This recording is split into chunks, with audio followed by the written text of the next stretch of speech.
I am so excited because our gifting continues from wonderful, talented speakers and experts today. We're going to be talking style, and in a very different way. Melissa Murray is the founder of Styleology Group. Melissa's specialty is really working with high-profile speakers, CEOs, folks that really need to look their best and resonate authority and yet still be very approachable. She really works on rebranding as well. So today we're going to find out what color actually says about you, what is the appropriate thing to wear when you're in the media, on TV, or even getting up on stage. We're going to talk about some of the biggest mistakes that people make. Hey everybody, Melissa Murray. Thank you, Melissa, for joining us and spending a little time with us. I can't wait to pick your brain. We have lots of questions for you. Great. I am ready to go. Let's do this. Awesome. Okay, so first of all, I want you to explain to me what you had mentioned to me about being certified under one of the masters. Define that, because it really woke me up to like, hey, there's another level of style here that I think that you own. So what is that? And I do own it. I will say that. I'm very proud to say that I studied and am certified by one of 8 image masters in the entire world. So many times stylists just say, I'm such a great shopper. I love to shop, so come with me and I'll teach you the rules. There is masterfulness behind the camera, as you know. You can't just get on camera and say, I look good on camera. Or what I've learned is the psychology of color. I've learned how to look good on camera and off camera, because as you know, being on camera, what the camera sees and what the human eye sees are 2 very different things. Yes, and I've learned that the hard way because I didn't have Melissa in my life. Be happy to share those horror stories with you a little later on, everybody. That's right, and that's part of it. Is you hire someone and you think that they're qualified, or they say they're certified in something, and they're actually not. They're just, or they say, I'm a celebrity stylist. I am not a celebrity stylist. Let me define what I am. I work with CEOs, executives, media personalities, those people who want to be featured on the media or in the media, and I make sure that they execute their brand, that their external matches their message. So there is a whole psychology of what happens behind the scenes to make sure that I'm listening to you, that I'm listening to your message, that I get it, that I want to buy from you, that whether you're an author or a keynote speaker, that I'm really there and I'm present. So my job is to work with those people and captivate and bring you in. And you don't even know what's happening. It's all behind the scenes. I love that. And when you mention the psychology of color, there is something, we have a gut reaction, and I talk about this when I work with my people at Charisma on Camera and in the Horsepower program. I talk about energy and how as soon as you walk in the room, your energy will affect people one way or the other. They make a judgment on you, even subconsciously. And I think the clothing and the colors that you're wearing have a lot to do with that. So the psychology of that, which, by the way, I was laughing, we have to share the funny story of you and I setting up with our eye. We're so visual that she wasn't as bad as I was. I was back here taking the saddles and moving them from one point to another to try to make sure, and nobody's ever going to really notice that, but we do, you know what I mean?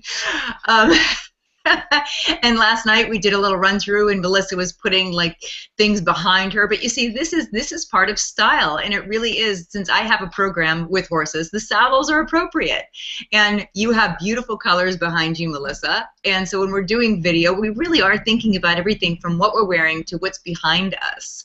So right. I love that the 2 of us together really had a heck of a time getting rolling here today. And I shared with you yesterday that my office looks nothing like this behind me on a day-to-day basis, but when I do any type of video, I change all the props, all the lighting. I've got a light here. Usually my office is not red and gold. It is usually filled with blues and turquoises and greens, and so I pull all the props from every other part of our house and every other room, and this is what you get, because you have to be so mindful of that. The point is, you want to be credible. And something in the background, I'll tell you, my #1 pet peeve is when people try to shoot video of any sort or do a Google Hangout like this, and they do it in their kitchen, Yes. They're not a chef. There's nothing Yeah. relevant about being in the kitchen. And you see their refrigerator that's filled with all of their kids' writings and drawings. I think that stuff is great. But I'm so busy looking in the background going, well, It's I want to know more distracting, about them. right? It's distracting. It's Yeah. very distracting. So I think what's going on in the background should be reflective of who you are, what you're doing, what your message is, Mm-hmm. and where you want to be. This is going to propel you to what? To what type of greatness do you want? Right. And if you create things that are so busy and so distracting, if you noticed, I removed all pictures. I've got great pictures of me and my family, of Rich and I, but it's really not appropriate for the audience. Because you stop, you and I both agree that the goal is to keep people focused right here in the eye. And right here is to, like, this is it. And so when you start distracting the message with this, you have lost your audience. You have not gained trust or credibility. And like you said, everybody's going, what's going on back there? I like what you have going on back there because I know your story with horses. So Yes. it And resonates. you're from Texas originally, so this is like down home for you. It's all good. We're talking about distractions, and I think that's a great place to start, if you don't mind. What are some mistakes that people make when they get ready to get on camera? I know that you shared something with me a little while ago about some dangly earrings and how distracting that can be. What are some of the things that people need to look out for that you've seen? I think when you're going to be on camera, again, we just spoke about, you have to be so overly prepared for anything that can go wrong. So recently I had a client who hired a new hair and makeup person, first time before she paid. We both made the same face because we know what that's about. And paid an exuberant amount of money to do this video and had to wash her hair again, redo the hair. The camera people are waiting. I mean, you and I are both cringing because we know that this is not. I happened to be out of town at the time, and so she was like, "I'm just going to get this done. I'm on a tight deadline," and I'm like, "Oh, don't do that." Well, when you're saying do the hair over again, I'm thinking about the mental state that I would be in if I was holding people up, and then and then you have to go out and be your best. That's nearly impossible. It is nearly impossible. And this is exactly what I say to people. It doesn't matter whether you're gonna be a keynote speaker, or whether you're gonna be on video or you're in the media. You cannot wear clothes that are too tight, too small, too loose. You have to be strategic and intentional. And the moment you step away from being strategic and intentional, that's where people get into trouble. So the biggest mistakes that I see on camera is not being strategic, not being intentional, trying people out for the first time, hair and makeup. Everyone who is going to be on camera needs to either hire someone to teach them how to be a DIYer. So if you want to DIY your makeup, you need to have the right makeup, the right person teach you, and you need to understand lighting. And most people don't. I told you my background being in soaps, people always say, well, soap opera people are so beautiful. Why do you think they're so beautiful? It's the lighting. We make really good friends with lighting people. I learned early on. That's right. Crucial. And that's what people don't understand. They say, you know what, I'm just going to turn this Logitech camera on, or I'm just going to turn my computer on, and if you're going to be a DIYer, be strategic and deliberate and learn before you click the on button. Other mistakes that I see people make are wearing big prints and patterns. Again, that draws the eye down. You told me your story. Yeah. Share your story, because I think it's very relevant. I did a video like that, full of celebrities, and I just had this little, it was all little vignette kind of things, and I wore the colors were beautiful. So I thought, listening to the stylist that I had on my team at the time, like, well, I've got the colors, it's fabulous, but it had this huge print. And when I saw myself, I was just a giant print with a head. And big prints make you look big, I discovered. They do. And that's why, if I'm talking to someone, if I'm styling someone who is not going to be on television, that is going to be an influencer and a game changer, you can wear print and you can wear it strategically. On camera, which is what we're talking about, the rules are very specific. You cannot do a lot of print. And you and I saw probably a year ago, Colin Powell was being interviewed on television, and I'm not sure who did his styling that particular day, but the television creates, or the camera in correlation, creates a moire effect, which is when the TV dances. We've all seen it when someone has on some kind of crazy, usually a very small print, like a herringbone, and it starts to dance. And so you have to be so very careful and deliberate in what you're wearing. I've also seen clients dress head to toe in a red dress and then a red coat over the top, and you look like one big red blob on television. It just doesn't translate well. So another mistake that I see people make is that they do not do their homework in terms of understanding the set that they're going to be on, which you know very well. Are you going to be inside, outside? Are you going to be sitting, standing? If you're going to be sitting, are you on a stool, or are you on a couch, or are you in a chair? Yes, and the difference as to how short a girl's skirt is going to be. Yes, we'll talk about the girl's skirt. So here's the tip for you ladies who are going to be on camera about wearing a skirt. You have to sit down, again, once you talk to the producer, once you know where you're going to be in terms of what set, sit down, cross your legs, make sure you know that skirt is not going to creep up. Different fabrics do different things. So be very, very careful. One of my clients said, oh my gosh, look at the shot I just did on Fox the other day. She said, they wanted to see my legs. Well, she's got great legs. Of course they want to see her legs. So they positioned her accordingly. She's a featured guest on there, twice a week. So you just have to be really careful, and you have to make sure that you are credible. And I think that's where people get really off, is that they want to either feel sexy or look sexy or be casual, and it's too casual. You have to play the part. You have to be credible.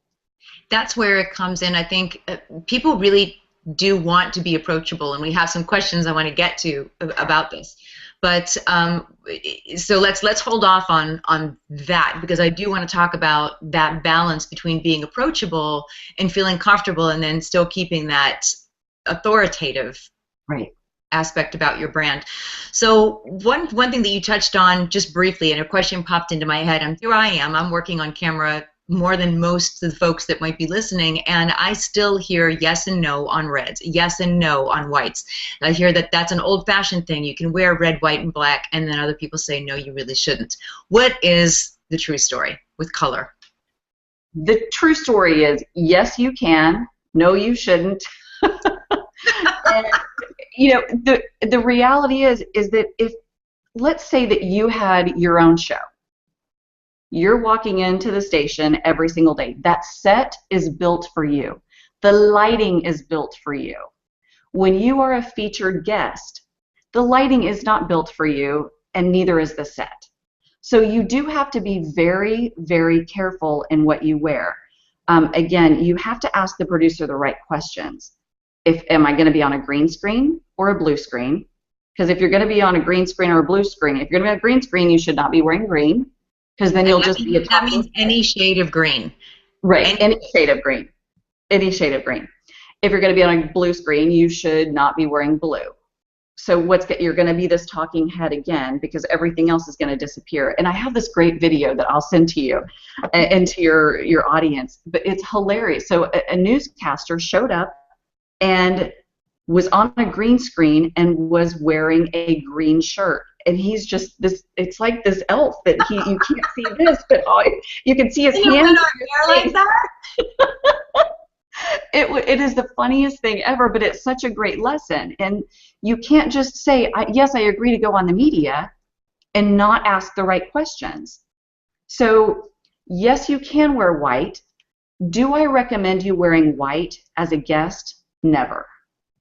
Never, ever, ever, because you don't know the lighting. So it could wash you out. You right. could hear. Yes, you can wear red, and you can wear red very well. Very, very well.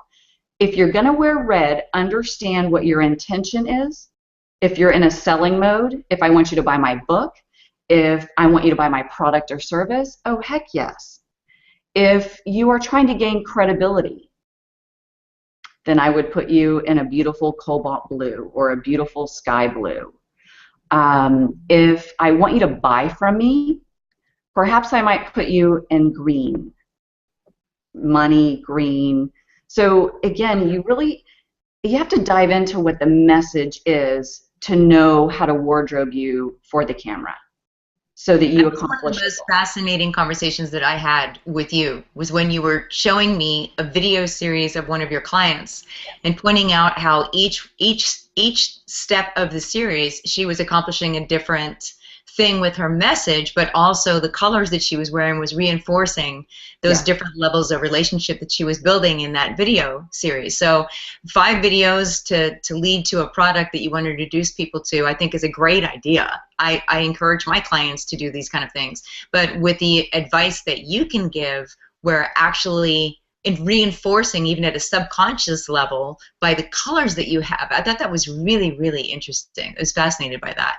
Oh, well, you know, she is just a powerhouse, and I'll say it was really fun experimenting with her. She had never, this was probably the first time that she and I had worked together, and so we did the video shoots for the lead-in, and then we went to, okay, now these people have bought from her. She's still trying to keep people, she's still trying to draw them in, draw them in, draw them in. And then, so we wardrobed her in strategic colors the first 2 videos. We got to make sure they stay the course. Got to make sure they stay the course. And then there were 8 subsequent videos where they were learning from her. And the ones in the middle, now she gets to infuse her personality. The colors become less important because they bought into the message. Okay. They trust. They're there. And then when we get towards the last few videos, we're already into selling mode again, subconscious selling, not what's coming out of her mouth, but what we know is coming up. And so then we start strategically placing her in different colors. We talked about the green and the money, we talked about the red, we want you to buy. So every time you get in front of the camera, you have to be strategic. You have to know. And you and I talked even when we were, right before we hopped on this Google Hangout, you're like, I'm in my denim jacket. Okay, well that's perfect. You're in your my denim jacket, well, I think I have something happening with my camera that I hope it doesn't look as faded as it does to me, but I've got a crazy thing happening with the lens on my camera that we haven't figured out yet. But I am wearing something underneath it. I promise I am. It just looks washed out to me. Like it does get a little washed out, but I know you. You're not that kind of girl. I wouldn't be here without a shirt on. I don't know that. I'm not that brave or that crazy. You look beautiful. You look beautiful. The show must go on, you know. So you should get inspiration from people who are in the media. They're almost always in solid colors, almost always brilliant colors, always an amazing neckline, sometimes jewelry, sometimes not. Again, it's their set, so the stylists know what to do and what not to do. If you're the guest, doing a big bada bling necklace when you don't know what that's going to do is trouble. The same thing when you have big dangling earrings. You're taking a chance, and it's not really worth taking a chance. If it goes awry, it's not a good idea. Right, and the same thing with if you do stacked bracelets. As women, we tend to talk with our hands. I mean, we're always wearing hands. The sound, right? Yeah, so you can't wear stacked bracelets and assume that they're not going to make noise. The same thing happens with dangling earrings when you have on a lapel mic. So you want to make sure, and even a lot of hair near your lapel mic, you really have to get that off and make sure that your message can be heard, because you teach people how to have charisma on camera. Well, if someone doesn't get your message, then all of this is for naught. Yes, if we don't want distractions that are going to take people in the wrong direction. Right. We want them looking at you, hearing your message, and these little things like colors and prints and jangly jewelry, things like that. These can be avoided. So that's the idea. That's why we have you on, Melissa, is just sort of wake people up to simple things that they can avoid or that they can actually implement that will help enhance their message and enhance their brand as opposed to distracting from it. I love, you always wear really neat necklines in all of your videos, your shirts, your blouses, your dresses. I love that. Be careful, because you can't take that same neckline if it's that memorable, right? So like your tangerine, beautiful blouse, the one-sided, you know what I'm talking about. You can't take it. I wore it for one video series, that was it. Couldn't wear it again. And you can't ever wear it again. So if you're on a budget, you have to remember to buy things that are beautiful. That I always say, I love an open neckline in video, on camera, if you're networking, because if you're open here, you're saying, come on in. I love this. I'm looking at you right now on camera, and the line of your neckline opens up to your face, so it's actually drawing the attention up to your face, which is where we were saying that's where you want people to go. Right here. Right here. You don't want anyone coming down further. When people go down further, they can check you, up and down once. If they keep going down, you have lost them. You've lost your message. You have lost credibility. You've lost trust. You have to keep people here. So, and the whole point is, okay, you go, okay, what's Sandra wearing today? Okay, what's Melissa wearing? Okay, now I'm on. I'm done. What do they have to say? I definitely had an occasion like that where I had packed for the day and I'd gone down to speak, and I put on a dress that I had not spent a lot of time wearing. And I knew it had a kind of a lower cut. Didn't really think too much of it because it had never been obnoxious before. But what happened is I had come from another event and I had on like one of the, used to call like a wonder bra thing that kind of increased your bust size, right? And I put this dress on and I quickly changed into it in the bathroom, checked my makeup, and I ran back out into the conference where I was going to be speaking. And I looked down and I thought, oh my good heavens, those are very perky. I actually ended up making a joke of it. Thank goodness it was an all-women's luncheon, and I actually made a complete joke of it, and I pointed it out and I had fun with it, and I just said, this is something that you need to watch out for, and I ended up going back and taking my bra off so that it wasn't quite so obnoxious. But I had to point it out that I was walking around like that, and so in a way I made the best of a bad situation, but it was a definite learning experience. It is. So very important. So can I tell you what to do when that happens next time? Yes. Hopefully it will never happen, but hopefully your listeners and your viewers. What happens is when we have any bit of cleavage going on, and if we wear like a DVF wrap dress, it enhances the girls. And there are shirts that we wear that also enhance the girls. If you're speaking to a group of women, you want to minimize the girls. The girls should never be on display. But sometimes it happens and we just don't even know before we see ourselves on camera. We go, what? Where did those come from? Yeah, like, wow, I didn't have those before today. I don't know where that came from. So a lot of times what happens is, especially when we wear a long necklace, so it was something that's fitted and it creates this valley and canyon effect. So then the girls look even bigger. What you need to do is wear a cami underneath. So it smooths everything out. And the same thing with your dress. If you had a cami underneath, then it would just be a smooth transition. I wore the dress again and I did do that. Yes. This time I was very, very aware of it. So I did wear it, and I wore it in a coordinating color and really Yes. raised it up. Right. Because we want to feel special, and we want to feel tall and brilliant and powerful. Sometimes we That was a whole different kind of special. Yeah, it was. A whole different. Sometimes we equate that to feeling sexy. So for me, when I am speaking, I usually have on my heels that just make me feel sexy. But I also understand that those heels can make me look racy. And there's a fine line, again, if somebody is focusing on your shoes and they're not listening to the message, there's a big disconnect. And that's really important to keep in mind, that you have to look great from head to toe, but not get lost in translation of your message. So understand what your message is.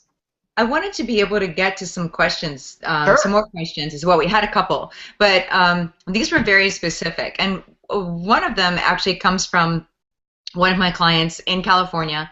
She says, I'm very petite. What can I do to appear more authoritative? I have clients as well who are obviously in the media, and you need to embrace who you are. And if you're petite, embrace your petiteness. It is very special. If you're tall, I mean, look at Robin Roberts and Lara Spencer. Yes, that's who I'm thinking of. I see them with people, and they tower over most. Right, and that's okay. As you know, if you're sitting next to one of these 6 feet plus people, they're going to adjust the seats and the chairs. So that's not to be concerned about. If you're petite, be petite. I don't want a woman who feels petite to wear a platform shoe to make herself. It looks ridiculous, and I do know a lot of women that do that, or at least they're inclined to do that, because it does give a little height. Nothing gives height better than a platform. Yes, and on camera it looks ridiculous. If you have on, I'll say this, if you're wearing a dress, it looks ridiculous to all of a sudden see this big chunky shoe. If you have on trousers or pants, you can pull off a platform all day long because no one can see it. So there are little subtle tricks that you can do, but again, it's about being strategic and asking the producer the right question. Who's going to be interviewing you? Is it a man? Is it a woman? Who is your target market? Who is the market that this media outlet serves? So you really have to think. That's part of what I suggest, is do your homework, watch the show, find out who their demographic really is, because sometimes our perception of an audience is actually not the right perception. It's not the majority of the viewers are sometimes what you think. There's another question here we have about color, and this is what fascinates me about your knowledge. So Lori, again, California, says, what color should I wear to be approachable, relatable, be able to build a relationship? And then she's a second part to this, what color to appear successful?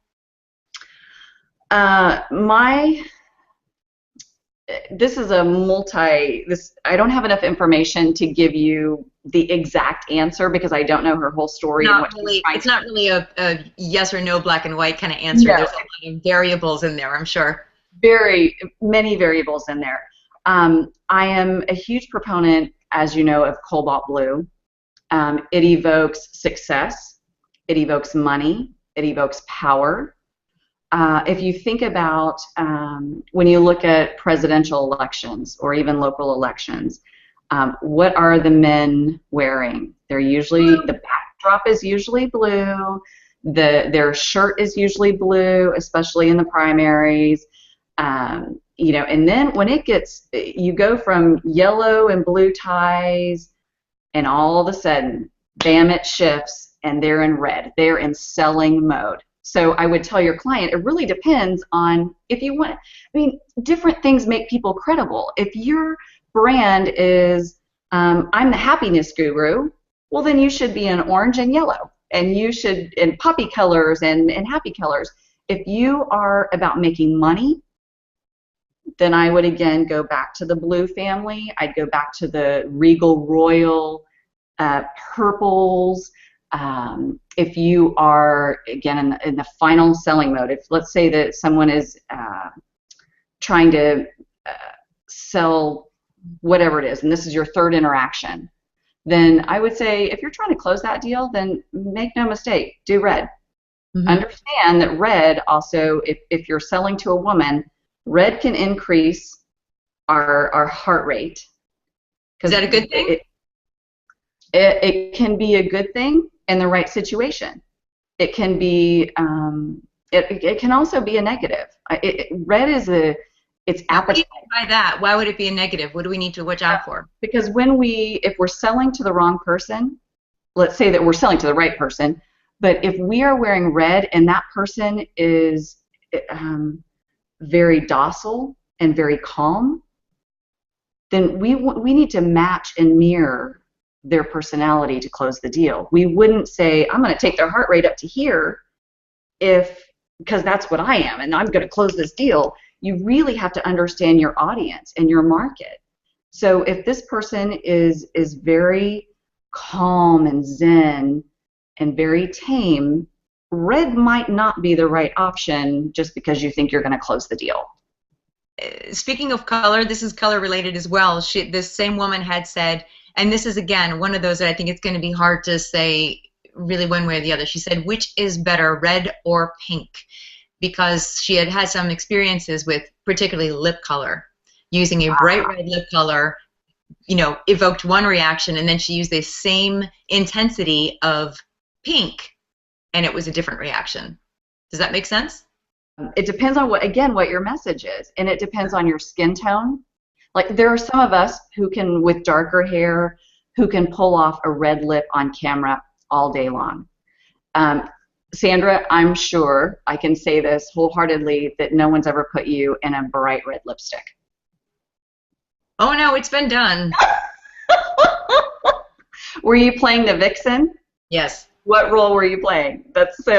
My point is one of those many roles that I had where I was a homicidal psychologist. That was my thing for a while. It still is. I have an ongoing role that I am again a homicidal psychologist. I don't know what it is, but quite often I've actually been able to tone her down a little bit as far as all of that goes. In the beginning, yes, it was very, very vampish, and it's probably not a really approachable look. That's right, and so that's my point is when I say more times than not when you're on camera, you're going to be in a rose, a nice pink. You don't want to go, again, it depends on what your message is. If your message is fun and racy and you've got the beautiful white teeth and the beautiful skin tone and the gorgeous dark hair, you can absolutely pull off a red lip. Most people don't know what their brand is. They have a brand identity crisis. And so they keep trying and trying, and then they're never happy. There's, I don't like the way I look on camera. Brands evolve as well. Yes. Yes. So when I first started, I thought that I had to wear jackets, suits. I hated them. And then as I became more well-known and I started talking, I felt freer to talk about my experience on camera, and I started to allow myself to be a little bit more goofy and show really who I was, which is part of what I help people do because I understand the value of it now. I was able to sort of loosen that up a little bit and create my own brand, but I think our brand evolves, and even now as I'm starting to use the horses more in our trainings and things, obviously, look at me, I'm wearing a denim jacket, which I never would have done 3 years ago. So. Right. I think it's okay to realize that you don't just use a stylist like yourself once. If you're looking to use someone like Melissa, you don't use her just once. You constantly are reinventing, and it isn't just because of fashion trends. It's never, let me say, this is not about fashion. Nothing about what I do is about fashion. It is about your brand, DNA, and makeup. What are you trying to do? And when you stop being who you are and who you need to be, if I dress you in a way, and then you walk and your branding and your messaging is one way, and I dress you over here, there's a disconnect in your audience, and they're thinking, what the heck is going on? So it's like when you played different roles on television, you played the vixen, and then you played the angel. And the wardrobing is so different in those arenas. Huge. Huge. Huge, huge. I mean, the color choices, the makeup choices, the hair choices. Well, And like I said to people, when if you got my free training, I actually refer to this, that when I go into a television show, I get the job from the audition, the very next place that I go is usually a wardrobe. So that the second that my new character walks onto that set, people know right away, am I a good girl or bad girl? This comes from Lee. Lee says, what can I do to hide my belly without wearing a muumuu? And I've talked to a lot of people that try to avoid getting on camera because they want to lose that weight, right? right. You and I have talked about this. Yes. So what? Help the sisters out here. What can they do? They don't want to wear a muumuu on camera. What I'm going to say is never wear a muumuu on camera. Never wear anything oversized on camera, like the one size fits all. Never wear an oversized blouse. What you want to do, the whole goal is to ensure that on camera you look like you have this hourglass figure. So I'm assuming if there's a little bit of body weight in the middle, that perhaps your face is also a little rounder than normal. So in this case, you would want to do a longer earring. You don't have to do as long as what I've got on, but it will help elongate the face. Again, the goal is to balance the entire body.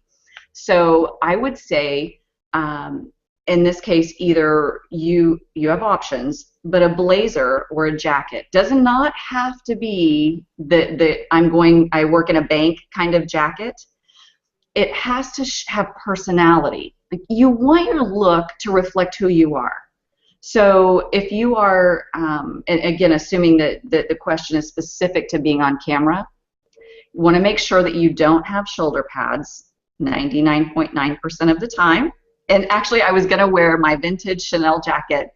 The problem is the vintage Chanel jacket has, my shoulders look like they're up here. And can you see how all that, my neck is no longer elongated? You would lose that. You would lose that. Yeah. And that's the point of also wearing something that's open. Like, so let me give you, so if I do this, what just happened to my face? Like, I am now this talking head, and I've lost my openness and my personality. So what people tend to do when they're feeling a little overweight is to sort of step back and shut down. And that's not what you teach people. And that's not what I teach people, is to go in and embrace it. I mean, I've shared my story with you. I am 15 pounds heavier than I've ever been. That doesn't mean I don't get on camera. That doesn't mean that I don't do the things that I'm supposed to do. It doesn't mean that I don't share my message to the masses, because the message is important. So the advice that I would give to your audience today is embrace who and where you are in the moment. Stop the muumuu conversation in your head. You're the only one here. No one else says, oh my gosh, she doesn't look perfect. You're extraordinary. Stop the head trash and get out of it. What I would say is, yes, there are tips for looking great on camera. Get out of your head. It's silliness. All of us have amazing gifts and talents. Stop the insanity. I love it. Pinterest, find Melissa Murray on Pinterest, right? It's at Styleology Group. There we go. Okay, good. That's how we find. How else do we find you? If we want to get more info, I'll have some of your stuff here for sure. But tell everybody now, what's the best way that we can find you and learn from you? Best way to find me is at www.styleologygroup.com and Melissa at styleologygroup.com. Very practical and very personable approach to everything. So I think if you're looking for a speaker, Melissa would be great as well. So thank you so much for hanging with us today.